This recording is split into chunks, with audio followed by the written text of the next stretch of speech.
the root of corporate culture is the assembly line, right? And every person is taken to do one specific job. You tighten the screws on the widget. That's it. You don't say anything else. You don't get to say like, is this widget good? Is it crap, etc. And so it's a culture that almost by design at day one um, devalues, the entire experience of a human being.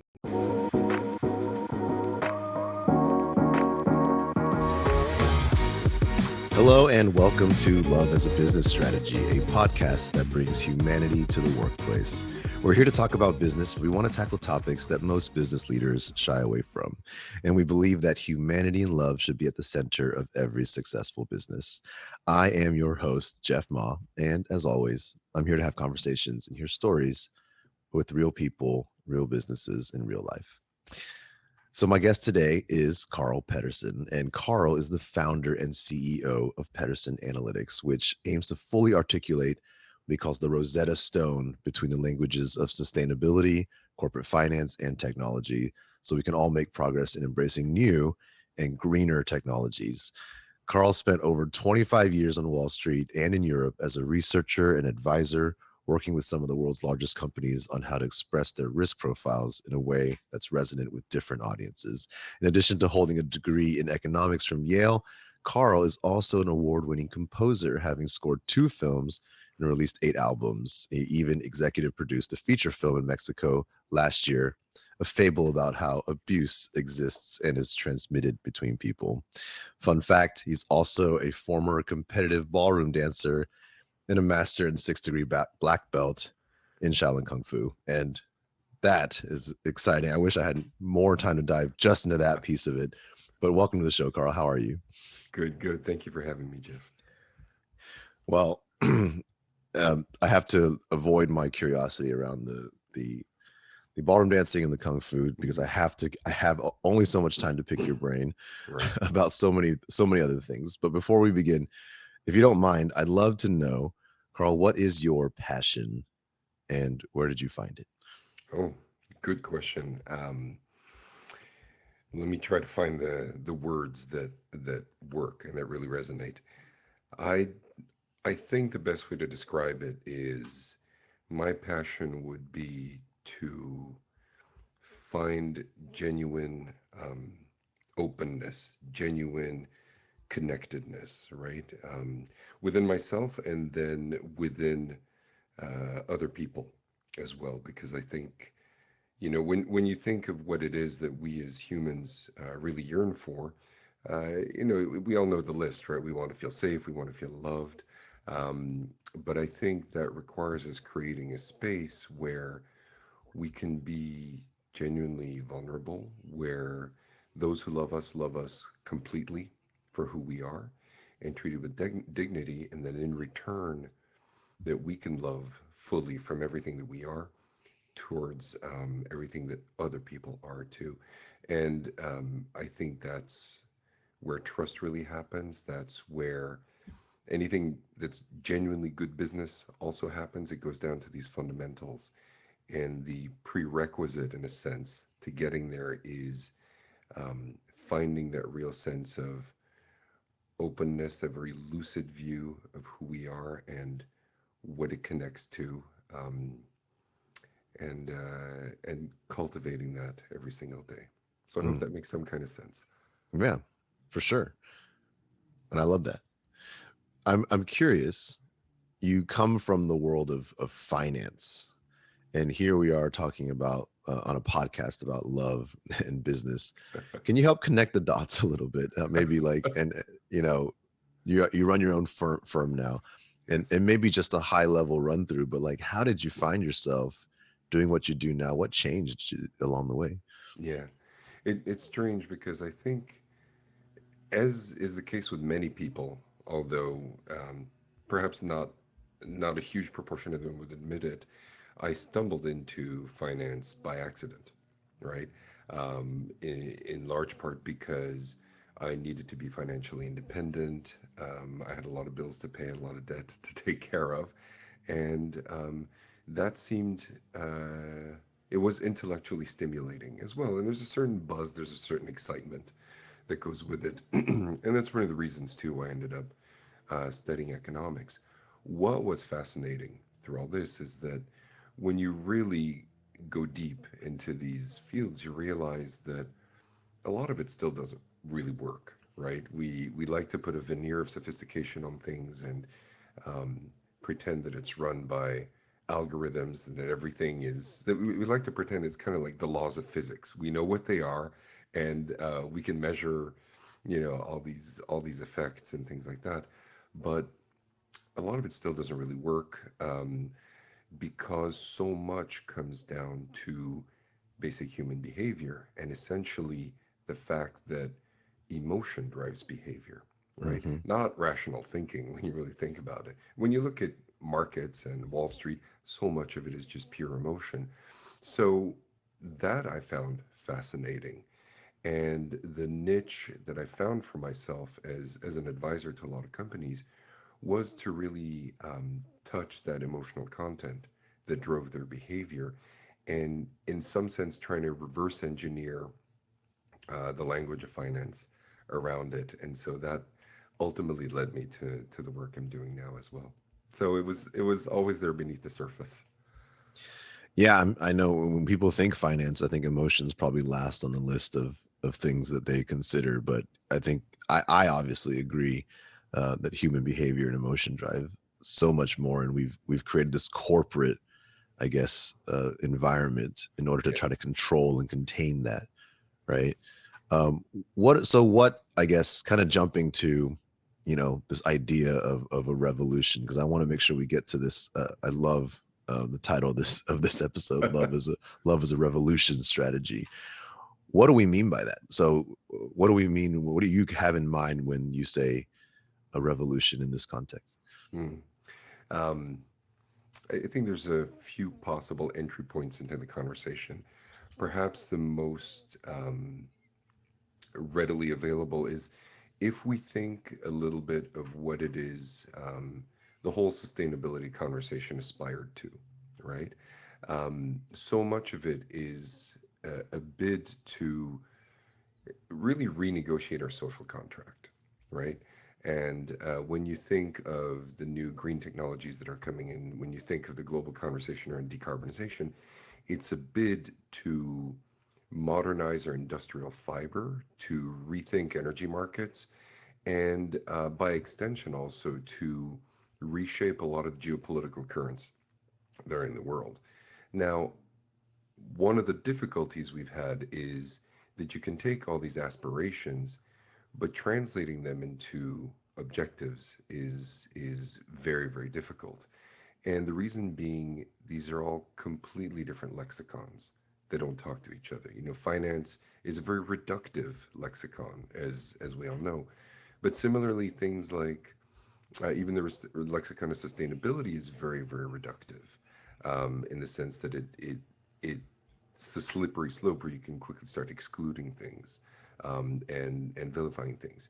And you look along the line, and the challenge in this kind of renegotiation that we've attempted to enter into is that it requires us to marry these different lexicons, which means it requires us to really examine our blind spots and be very aware of the vulnerabilities that we bring to the table and quite frankly to speak directly to these vulnerabilities and about these vulnerabilities and there's this very difficult step to take, say for a finance professional to say, yeah, all these ratios and all these spreadsheets that I deal with, what you're asking me to do, I have actually no idea how to measure it. I'm not sure what it means, and it'll probably challenge a lot of the assumptions that I have right now. Um, but then let me try to figure out a way to do it. So it's revolutionary in that sense that so much of the conversations we have and so much of the corporate culture we have is about being reductive as much as possible. It's about having as narrow an aperture as possible. But this level of genuine progress that we're aiming for and that clearly, a vast proportion of the population is hungry for, right?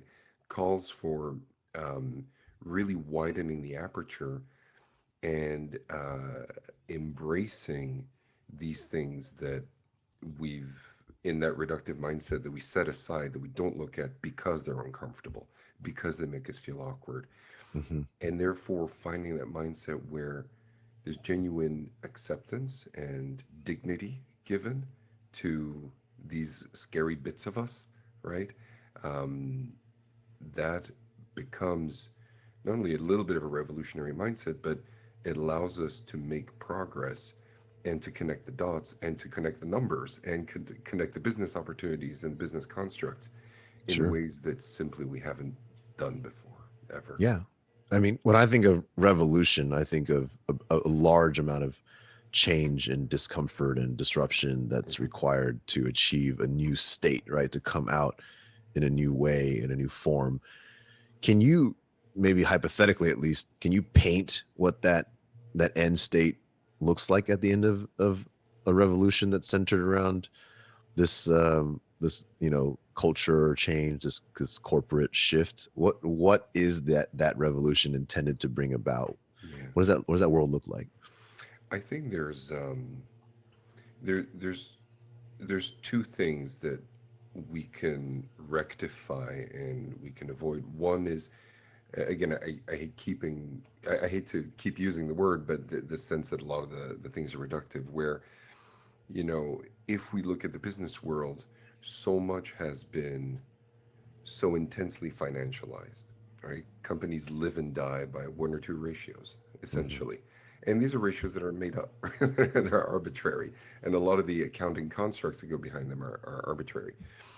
What it does is that it facilitates a type of behavior where you engage in type of behavior, but you call it something else always. So, for example, if you take the mantra of shareholder returns are everything, they're the only thing that matters, right? That means you quickly get into a mindset where you can extract as much cash, as much value from your business, from your employees as possible, give everything to your shareholders and say, look, I've acted in the best behavior possible. I have created value. In fact, what you've done is you've extracted value, but you can call it value creation. So the minute you have that kind of reductive mindset, it enables this kind of smoke and mirrors, right? This kind of theater. The second behavior I think that we can start avoiding is there's almost a kind of a vengeful tendency when people want to go beyond a certain narrative, right, and widen that aperture and create a new kind of narrative. It's very fashionable these days to be in a kind of us versus them position, to be in a victim and oppressor uh, discourse, which has its merits, right, and which has its genuine, justifiable sources, but it becomes all too often tempting to just try to flip the table, right?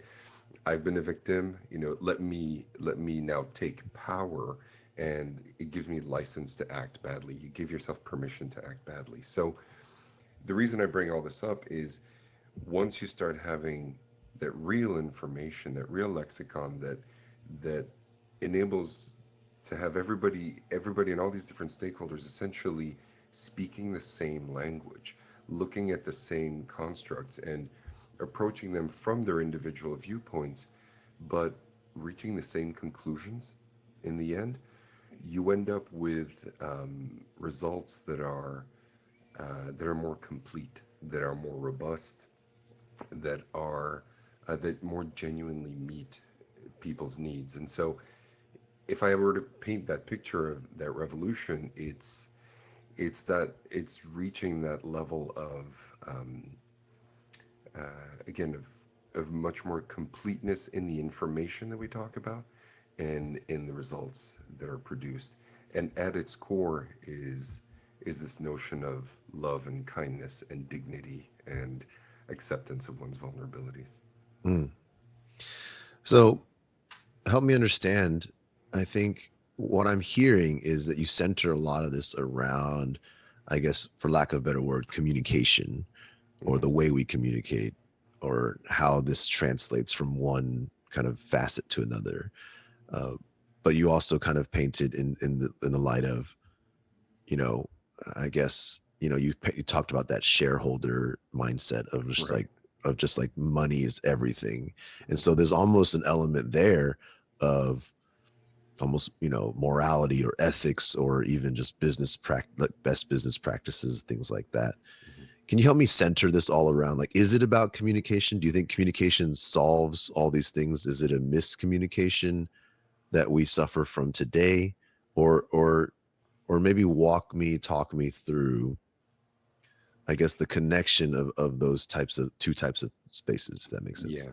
Yes, yes, absolutely. It's probably easiest if I give you a bit of an example of the kind of thinking that we engage in at my firm at the moment.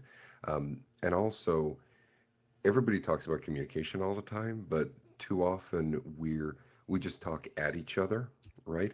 Or we find in the Venn diagram of our different language, we find the common ground, which is actually still very narrow, and that's all we talk about, and we call it communication, right? Whereas what I'm looking at is more fully translating one language into the other and then seeing what it tells us, and then you'll see that you kind of reach the same conclusions.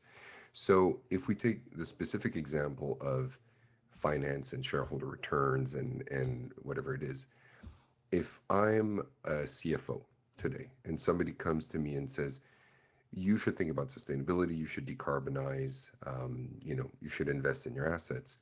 My first question becomes, well, how much does it cost and what's my return on it? Sure. And Yeah. the cost is high and the return you don't know. So my answer is, well, I'm not going to do that, right? That I mean, unless I have a strong moral calling, just in terms of my language, I'm not going to do that. But if you take carbon, right, and the emissions that your company issues, and you realize that carbon is starting to be priced right now in the market. The EU has a border tax that's starting to price carbon. The Inflation Reduction Act that has brought a lot of investment into green technologies implicitly prices carbon. The second you price carbon, then all the emissions that your company issues become economically indistinguishable from a huge financial liability. And it's a financial liability you've committed to pay down to zero. And if you don't, you'll end up paying increasing amounts of carbon tax.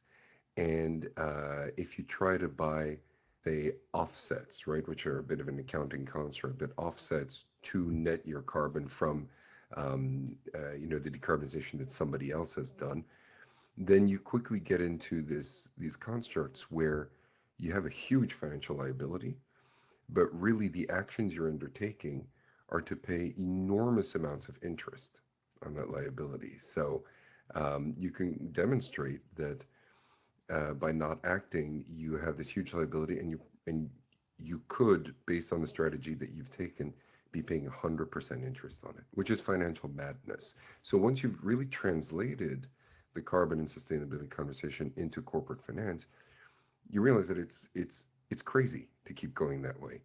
But also, once you translate into, say, liability and into principal and interest on the liability, you can optimize this. We know how to do this. We've been doing this for hundreds of years. So the math starts to become very clear. And that gives you all kinds of things. It gives you measures of return. It gives you measures of investment efficiency. It opens up measurable pathways towards how you create value for shareholders. It resets the dialogue that you can have with a company in the market. And so at that point, you've achieved kind of real communication between the two lexicons, and they lead us in down the same direction. And what's really interesting too is that a lot of companies out there, for example, have put out targets of how much they want to decarbonize, when they want to reach net zero, etc. But a lot of them were a little bit finger in the air at the time that they were set. It's just what sounded good and in line with what everybody else was doing. When you really do that math and you allow that translation to happen, and you really you really look at what the numbers say with a very sober view and a very holistic view, um, then you'll see that once you do the kind of optimization that's required, it tells you that you should actually decarbonize much faster than anything you've said previously. That's actually the optimal path. That's the efficient frontier between cost and carbon. So it's a bit of a narrow example, but I hope it helps to illustrate a little bit No, some of that that real that communication. example was perfect. Like that example really made a lot of sense of what, Good. like, it's not just communication, but it's almost a translation, like you said. Absolutely. And I guess my kind of like endpoint question here, at least for this conversation, is really around corporate culture in general. Mhm. When you paint this picture of, I guess, the narrow example of getting, finance to understand their in their language why it's important to do something. What is it about corporate culture that makes that difficult? When you explain it like that you just explained it to me in 5 minutes. I know I'm not in finance, so there's more to talk about, I'm sure. But what makes this conversation just not happen naturally in Yeah. corporate culture? I think there's a lot of deeply ingrained habits in corporate culture, which it's always easiest to not question. But I've always thought, rightly or wrongly, that the root of corporate culture is the assembly line, right? And every person is taken to do one specific job. You tighten the screws on the widget. That's it. You don't say anything else. You don't get to say like, is this widget good? Is it crap, etc. And so it's a culture that almost by design at day one um, devalues the entire experience of a human being, right? And reduces it to something extremely narrow. Um, the issue we're facing is that we're past that now, right? This is not what um, this is not how most businesses are run, for one thing, and secondly, in the competitive workplace that we have, this is not what's needed, right? Certainly in this part of the world, so much of how companies compete is about creativity, it's about genuine innovation, but it's also about emotional connection, right? Very often when you buy a product, yes, you're buying the product, but you're buying what that company or what the founder inspires in you as well. So I believe there's this attempt right now at kind of uh, bridging that gap between the two, but all the constructs for the corporate world have been about, let's reduce people to one particular task. And the problem is once that happens and you as an employee are given targets to meet and are being told, this is how you're valued and this is your sense of value. The work often is a lot of work to do. It's very tiring work to do. It creates a bit of a sense of sensory deprivation, in essence. And once that happens, all you can readily see are the targets that are given to you, and all you can readily perceive as your own value is what the corporate world has told you is your value. So you get trapped in this, and it requires breaking out of that and making these broader connections at that point requires you to have a little bit of that revolution mindset. So just to sum this up, I think it's that sense of a very reduced aperture on what the value of a person is, plus that kind of sensory deprivation, and that's really part of it's a pretty cultish playbook when you think about it. If I were to build a cult, that's how I would do it. Um, so, uh, there's bridging that gap into, um, again, accepting the fact that even as a corporation, that your view of the assembly line is maybe inefficient, is maybe creating problems of its own, that it's not the be all and end all.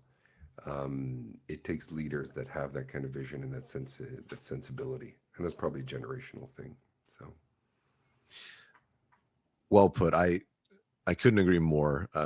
Our kind of mantra around here is bringing humanity back to the workplace, right, and that the idea of the industrial revolution and creating the modern corporate workforce that we have today with the assembly line of widgets is exactly right. I mean, I think you put it. I love the way you put it. I think it really clearly articulates that, and also really paints a clear picture for me of what this revolution needs to look like. So I'm pretty stoked to have heard, what you shared today. I'm pretty inspired. I really appreciate that perspective, because I think we all feel it. I think we know, like, when we talk about, we broaden it to something like, oh, culture or hmm, satisfaction in our job and things like this, like feelings that we have. But I think you've really painted it as as one form of the specific problem, which is that we're really assembly line workers sometimes, but also kind of not allowed to bring all of that to with us and incorporate it into that yeah, conversation. So yeah. And thank you for your kind words, Jeff. I think just to extend that assembly line imagery, if you're a manager in one of these companies and you yourself have bought into it because you've been sensorily deprived, I think what happens is you start to view the workers as widgets, right? So anything that stands out that's different becomes problematic, mhm. right? And so you try to stamp out that difference, and so you create a culture of intense self-censorship with people, and then you just perpetuate the problem. And ultimately, I can't see that's how that's a it's a recipe for getting things done, but I don't think it's a recipe for success, right? These Mhm. are two different things. And to add on to your add on, most managers or leaders on that assembly line were pulled out because they were the best widget maker out of Right, all of the widget makers. right. And so they have no skills in actual leading people. They're just really Yeah, good at building a widget. And then you tell them to lead people, and all they can really resort back to is how to make widgets. yes, So it becomes that perpetuating problem with leaders at the very top who have no leadership skills sometimes. yes. And that's a What's the difference. Yeah, what's the Porter principle that you get promoted up to the point of total incompetence? I love it. Yeah. Well, Karl, I really appreciate the time you spent today. I really enjoyed this conversation.